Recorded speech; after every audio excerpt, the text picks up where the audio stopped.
साथियों, अभी अभी दिल्ली के गलियारों से सबसे बड़ी और चौंकाने वाली खबर आ रही है। मोदी सरकार ने यह अचानक फैसला क्यों लिया? इसके पीछे बहुत बड़ी वजह है। अमेरिका यूक्रेन के युद्ध के कारण वैश्विक हालात बिगड़ चुके हैं।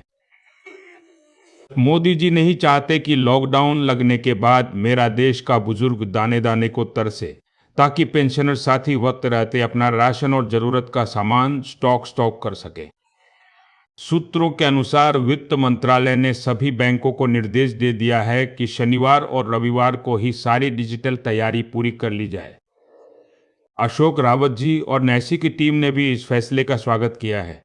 अब इंतजार करने की जरूरत नहीं है। सोमवार को ही न्याय की घंटी बजने वाली है। यह आर पार की जंग का वह नतीजा है जिसने सरकार को समय से पहले भुगतान करने पर मजबूर कर दिया। मेरे जांबाज पेंशनर साथियों, अपनी पासबुक अपडेट रखें और जैसे ही पैसा आए अपनी जरूरत की चीजें स्टॉप कर ले। साथियों, मैं जानता हूं आपके मन में क्या चल रहा है। सरकार ने पहले भी बहुत वादे किए, बहुत कमेटियां बनाई और हर बार हमें तारीख पर तारीख मिली।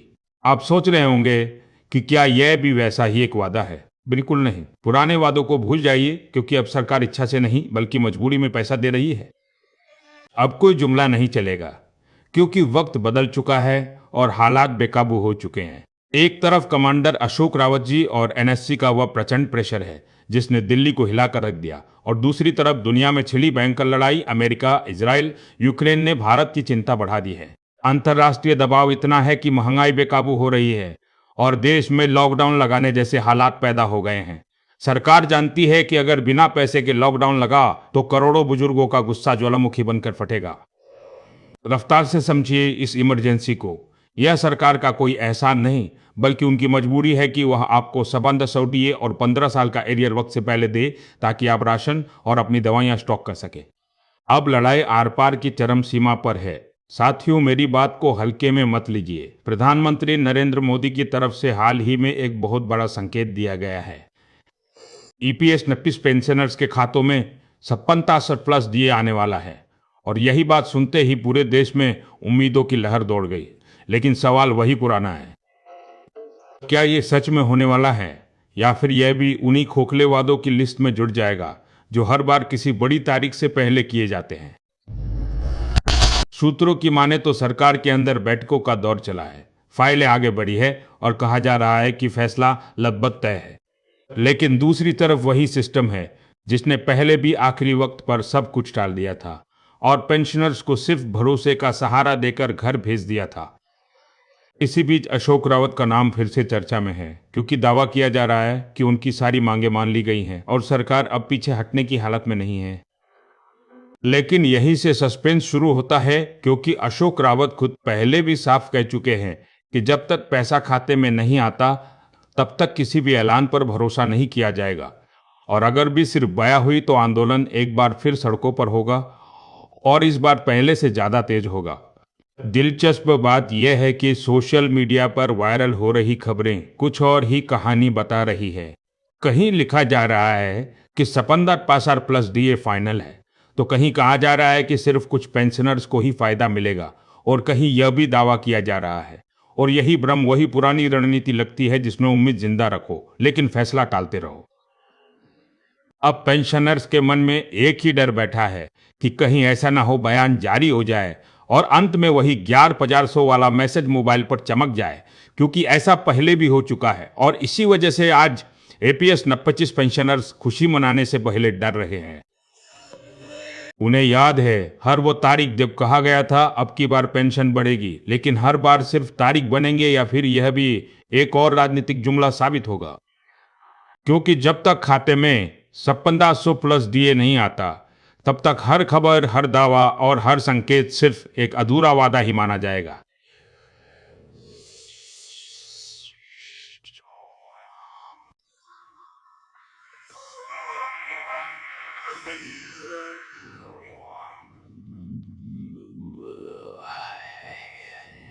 और हर संकेत सिर्फ एक अधूरा वादा ही माना जाएगा। हम रो रहे वादा ही माना जाएगा। पिछले 15 साल से हम सह रहे थे, हम रो रहे थे, लेकिन अब वो सब खत्म। अब मैं सीना ठोक कर कह रहा हूं दोस्तों, अब आपकी पेंशन आने से दुनिया की कोई ताकत नहीं रोक सकती, क्यों? क्योंकि अब मामला फाइलों का नहीं रहा, अब मामला आर पार का हो चुका है। दी हम कानून मानने वाले लोग हैं, लेकिन जब बुजुर्गों की रोटी छीनी जाती है तो फिर ये जंजीरें हमें बांध नहीं सकती। अब सीधा मुकाबला होगा। साथियों, हवाएं बदल चुकी है। अब वो बिचौलिए और हरामखोर अधिकारी किनारे लग चुके हैं। अब साफ संकेत मिल रहे हैं कि पैसा सीधा आपके बैंक खाते में आएगा और साथ में डीए की वो किस्तें भी जुड़ेगी जिनका इंतजार करते करते हमारी आंखें पथरा गई थी। लेकिन मेरे पास बहुत से साथियों के मैसेज आ रहे हैं कि भाई, सत्तर सब बच, हठा संगीत, तो 9,000 प्लस डीए मिलना चाहिए। तो चलिए आज मैं आपको इस 9,000 के पीछे की पूरी गणित और सच्चाई बताता हूं। साथियों, कमांडर अशोक रावत जी और एनएससी की मूल मांग 1500 प्लस डीए की रही है, लेकिन पिछले 15 सालों में महंगाई जिस रफ्तार से बढ़ी है, हमारे कई विशेषज्ञ और साथी ये तर्क दे रहे हैं कि आज के समय में 9,000 बाय डीए ही वो सम्मानजनक राशि है जिससे एक बुजुर्ग अपना और अपने परिवार का पेट पाल सकता है। जैसे हमारा 330 MKI अपनी रफ्तार और ऊंचाई बदलता है, वैसे ही आंदोलन की मांग भी वक्त के साथ और मजबूत हुई है।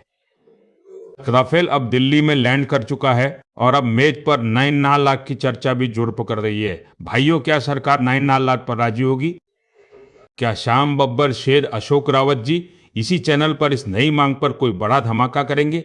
यह सब जानने के लिए आपको आज शाम का लाइव मिस नहीं करना है। जो लोग मुझे गालियां देते थे कि कुछ नहीं मिलेगा, आज वह देख ले कि हम समंता सच से बढ़कर नाला लाट की बात कर रहे हैं। अभी के अभी चैनल को सब्सक्राइब कीजिए।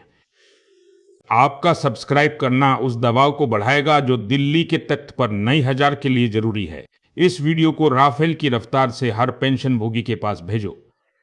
साथियों, अब जरा गौर से सुनिए। जो लोग पूछ रहे थे कि 9,000 की मांग अचानक क्यों उठी, उन्हें मैं आज अंदर की बात बताता हूं। तो ये हमारे आंदोलन का सबसे बड़ा मास्टर स्ट्रोक है।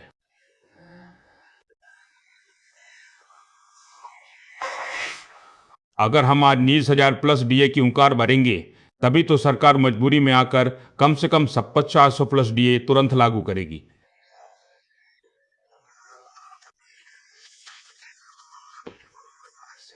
में यह सीधा सा हिसाब है। जब हम आसमान की मांग करेंगे, तभी सरकार जमीन पर उतरकर हमें हमारा जायजा हक देगी। सरकार अब चारों तरफ से घिर चुकी है। एक तरफ एनएससी के बब्बर शेर अशोक रावत जी की दिल्ली में लैंडिंग और दूसरी तरफ राजस्थान के शेर हनुमान बेनीवाल का मैदान में उतरना। जब ये दोनों शक्तियां 9,000 के लिए दिल्ली का चक्का जाम करेगी तो सरकार के हाथ पांव फूल जाएंगे। उन्हें पता है कि अगर 9,000 नहीं दिया तो यह सैलाब रुकने वाला नहीं है। ऐसे में उनकी सबसे बड़ी मजबूरी होगी कि वह कम से कम 100 प्लस डीए पर तुरंत मूड लगा दे। वो अधिकारी जो अब तक 10 लाख और 2,000 की बात कर रहे थे, अब उनकी बोलती बंद हो चुकी है। जब हम 9,000 का झंडा लेकर दिल्ली की सड़कों पर उतरेंगे तो उन्हें 7,000 देना सबसे आसान रास्ता लगेगा। मेरी आंखों के आंसू अब इस मास्टर प्लान को देखकर चमक रहे हैं। जो लोग मुझे गालियां देते थे कि तुम सपने दिखा रहे हो, वो आज देख ले सपने नहीं, यह हक छीनने की रणनीति है। राफेल अब दिल्ली में है और अब धमाका 9,000 का होगा, ताकि धमाके की गूंज में 67,700 तो मिल ही जाए। साथियों, अब बहुत हुआ। अब हाथ जोड़ने का वक्त खत्म हो चुका है। अब हम दिल्ली में सिर्फ प्रदर्शन करने नहीं जा रहे, बल्कि ईपीएस नहीं पर इसका हर बुजुर्ग अब उस मुकाम पर पहुंच चुका है जहां वो दिल्ली का सीना फाड़कर अपना पैसा निकाल लेगा।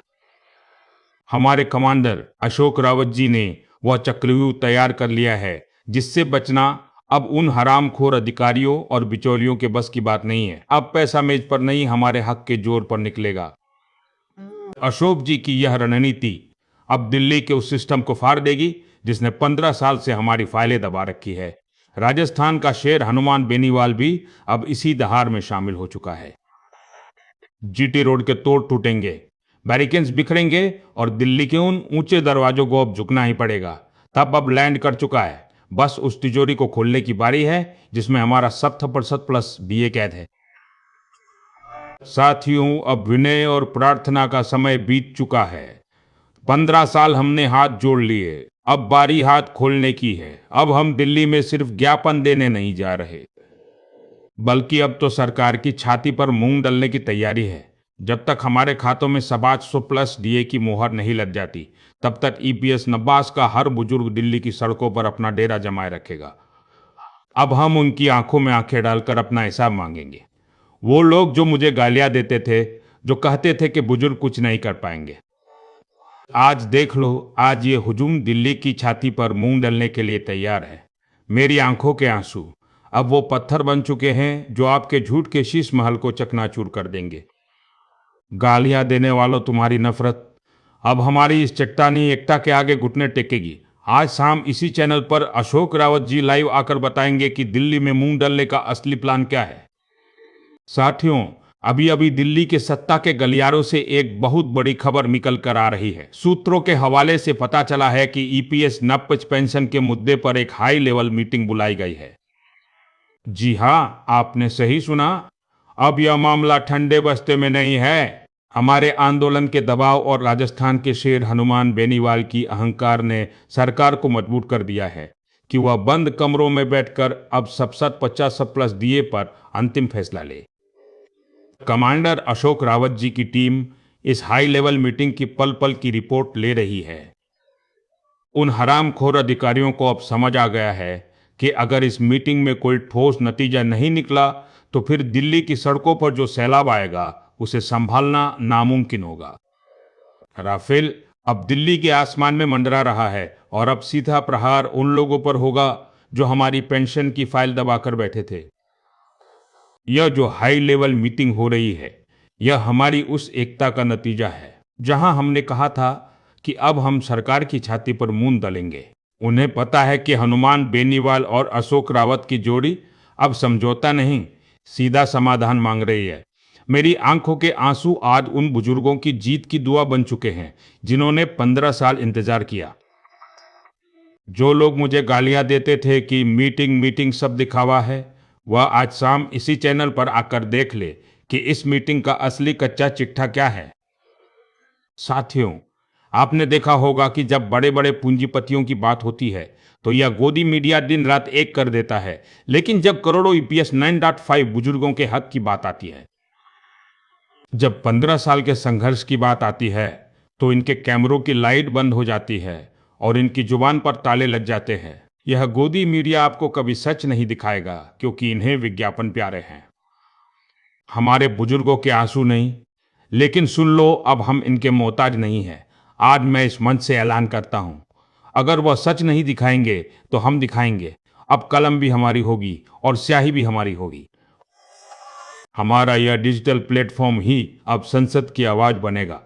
जैसे हमारा रफल बादलों को चीर कर दुश्मन के रडार को फेल कर देता है, वैसे ही हमारा यह छोटा सा मोबाइल कैमरा इस गोदी मीडिया के झूठ के रडार को फेल कर देगा।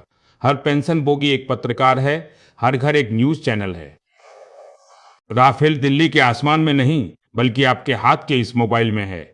जिस हाई लेवल मीटिंग की चर्चा मैं कर रहा हूं, उसे ये टीवी चैनल दबाने की कोशिश करेंगे। वो कहेंगे कि सब ठीक है, लेकिन असली सच्चाई क्या है वो सिर्फ इसी चैनल पर पता चलेगी। हनुमान बेनीवाल जी और अशोक रावत जी की जो रणनीति दिल्ली की छाती पर मूंग दलने की है, उसे ये गोदी मीडिया हंगामा कहेगा, लेकिन हम इसे हक की जंग कहेंगे। मेरी आंखों के आंसू अब स्याही बन चुके हैं जो ईपीएस नौतस्वंतास की जीत का इतिहास लिखेंगे। साथियों, अब वक्त आ गया है उन लोगों को अपनी असली ताकत दिखाने का जो समझ रहे थे कि बुजुर्ग थक चुके हैं। अब राजस्थान का वो शेर हनुमान बेनीवाल और एनआईसी के बब्बर शेर अशोक रावत की जोड़ी जब दिल्ली की सड़कों पर उतरेगी तो याद रखना, हवा में पीतल ही पीतल कर देंगे। इसका मतलब साफ है, अब समझौता नहीं, अब तो सीधा प्रहार होगा। जो भी हमारे हक के बीच आएगा वह इस जन सैलाब की आग में झुलस जाएगा। अब दिल्ली की छाती पर मूंग डलने का वक्त नहीं, अब तो किला फतह करने का वक्त है। जो लोग कमेंट में आकर मुझे और मेरे बुजुर्गों को गालियां देते थे, जो कहते थे कि 2600 कभी नहीं मिलेगी, आज अपनी आंखों से देख लो, अब मामला आर पार का है। मेरी आंखों के आंसू अब वो चिंगारी बन चुके हैं जो तुम्हारे झूठ के ढकोसलों को जलाकर लाख कर देगी। आज शाम इसी चैनल पर अशोक रावत जी लाइव आकर वो धमाका करेंगे जिसके बाद दिल्ली का तख्त हिल जाएगा। गालियां देने के लिए 12 का पर्दाले में गालियां देने के लिए बात हो के लिए वालों, अब तुम बस तमाशा देखो क्योंकि अब फैसला ऑन द स्पॉट होगा। साथियों, जो लोग हमसे पूछ रहे हैं कि सरकार नहीं मानी तो क्या होगा, टेंशन नहीं होती क्या, तो सुन लो कान खोलकर। ईपीएस 935 का हर सिपाही और राजस्थान का हर शेयर टेंशन को पहले दिन से अपनी जूती की नोक पर रखता आया है। हम वो लोग नहीं जो गीदड़ भभकियों से डर जाए। हमने 15 साल का वनवास काटा है, अपमान के घूंट पिए हैं। हमारे पास खोने के लिए कुछ नहीं है, लेकिन पाने के लिए पूरा आसमान बाकी है। साथियों, 15 साल का वो काला अंधेरा अब खत्म होने को है। वो रात चीखने की आवाज आ गई जिसका हमें बरसों से इंतजार था। यह गोली हमारे संघर्ष की है, यह गोली हमारे उस हक की है जो हमें 3750 प्लस डीए दिलाकर रहेगी। अब कोई चोर दरवाजे से हमारी पेंशन नहीं रोक पाएगा, क्योंकि अब पहरा आईपीएस 95 को के हर उस शेर का है जो अपनी जूती की नोक पर टेंशन रखता है। वो गोदी मीडिया जो चुप था, वो गालियां देने वाले जो अब बिलों में छिप गए हैं। देख लो, अब कलम भी हमारी है और ताकत भी हमारी, मेरी आंखों के आंसू अब वो बारूद बन चुके हैं जो इस चांदनी रात में इंसाफ की रोशनी फैलाएंगे। जो लोग मुझे गालियां देते थे वो आज शाम इसी चैनल पर आकर अपना भविष्य देख ले। अशोक रावत जी का एक इशारा और दिल्ली का तख्त हमारी मुट्ठी में होगा। भाइयों, क्या आज रात ही वह बड़ा फैसला होने वाला है? क्या अशोक रावत जी इस धनाली वाली ताकत के साथ दिल्ली फतेह का रास्ता दिखाएंगे? अभी के अभी इस चैनल को सब्सक्राइब कीजिए। आपका सब्सक्राइब करना उस कारतूस की तरह है जो सरकार को झुकने पर मजबूर कर देगा। इस वीडियो को राफेल की रफ्तार से हर उस बुजुर्ग तक पहुंचाओ जिसकी रगों में आज भी उबाल बाकी है। बता दूं कि अब रात हमारी है और इंसाफ भी हमारा। जय हिंद, जय एम्स एमए पेंशन, लेटेस्ट न्यूज इंसाफ हमारे साथ। जय अशोक रावत, जय हनुमान बेनीवाल।